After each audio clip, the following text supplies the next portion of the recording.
what could you do to improve yourself? Well, let's step one step backwards. The first question might be, why should you even bother improving yourself? The answer to that is something like, so you don't suffer any more stupidly than you have to.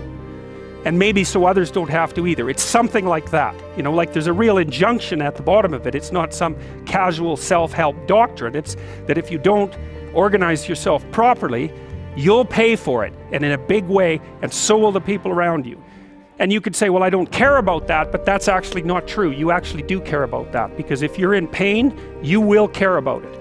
It's very rare that you can find someone who's in excruciating pain who would ever say, well, it would be no better if I was out of this. Well, so then the question might be, well, how would you go about getting your act together? And the answer to that is something like, look around for something that bothers you and see if you can fix it. You can do this in a room. It's quite fun to do it just when you're sitting in a room, like a room, maybe your bedroom. You can sit there and just sort of meditate on it and think, okay, if I wanted to spend 10 minutes making this room better, what would I have to do? And you have to ask yourself that, right? It's not a command, it's like a genuine question. And things will pop out in the room.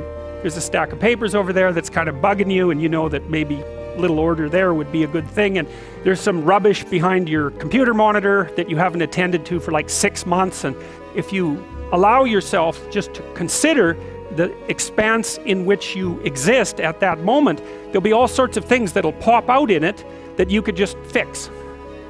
You fix 100 things like that, your life will be a lot different. Now, I often tell people too, fix the things you repeat every day, because people tend to think of those as trivial, right? You get up, you brush your teeth, you have your breakfast, you know, you have your routines that you go through every day. Well, those probably constitute 50% of your life. And people think, well, they're mundane, I don't need to pay attention to them. It's like, no, that's exactly wrong. The things you do every day, those are the most important things you do, hands down.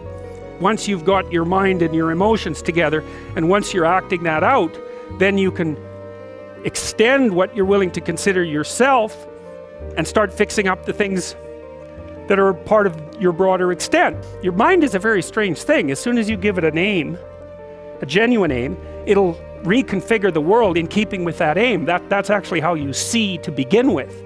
And so if you set it a task, you have to be genuine about it, which is why you have to bring your thoughts and emotions together, and then you have to get them in your body so you're acting consistently. You have to be genuine about the aim, but once you aim, the world will reconfigure itself around that aim, which is very strange. You see what you aim at. One inference you might draw from that is, be careful what you aim at. What you aim at determines the way the world manifests itself to you. And so if the world is manifesting itself in a very negative way, one thing to ask is, are you aiming at the right thing? Now, you know, I'm not trying to reduce everybody's problems to an improper aim. There's a random element to being, that's for sure. But it's still a great thing to ask. Ask and it shall be given you. Seek and ye shall find. Knock and it shall be opened unto you. For everyone that asketh receiveth, and he that seeketh findeth, and to him that knocketh it shall be opened. People's lives aren't what they would like them to be. And so then you ask, why? Well, forget about tragedy and catastrophe, because that's self-evident, and we're not going to discuss that. But one of the main reasons that people don't get what they want is because they don't actually figure out what it is. And the probability that you're going to get what would be good for you, let's say, which would even be better than what you want, right? Because, you know, you might be wrong about what you want easily. But maybe you could get what would really be good for you. Well, why don't you? Well, because you don't try. You don't think, okay, here's what I would like if I could have it. And I don't mean in a way that you manipulate the world to force it to deliver you goods for status or something like that. That isn't what I mean. I mean something like, imagine that you were taking care of yourself like you were someone you actually cared for.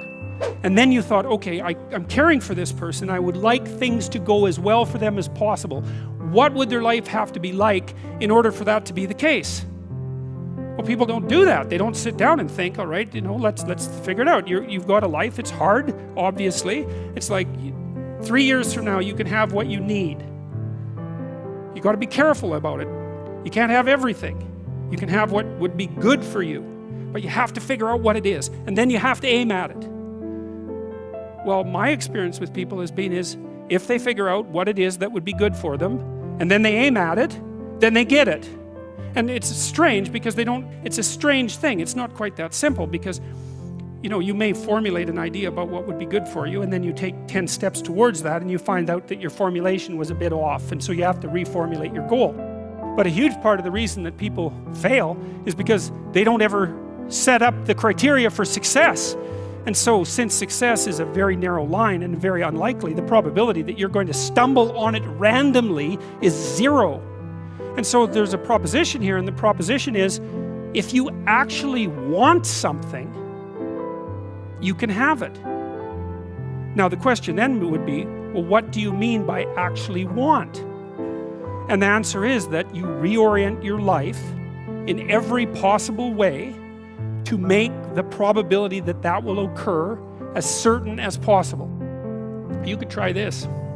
Sit on your bed one day and ask yourself, what remarkably stupid things am I doing on a regular basis to absolutely screw up my life? And if you actually ask that question, but you have to want to know the answer, right? Because that's actually what asking the question means. It doesn't mean just mouthing the words. It means you have to decide that you want to know. You'll figure that's out so fast it'll make your hair curl. Socrates said that the thing that made him different than everyone else in Greece was that he consulted his daemon, his genius. He asked himself how it was that he should conduct himself in the world, and then he did that, whatever it was.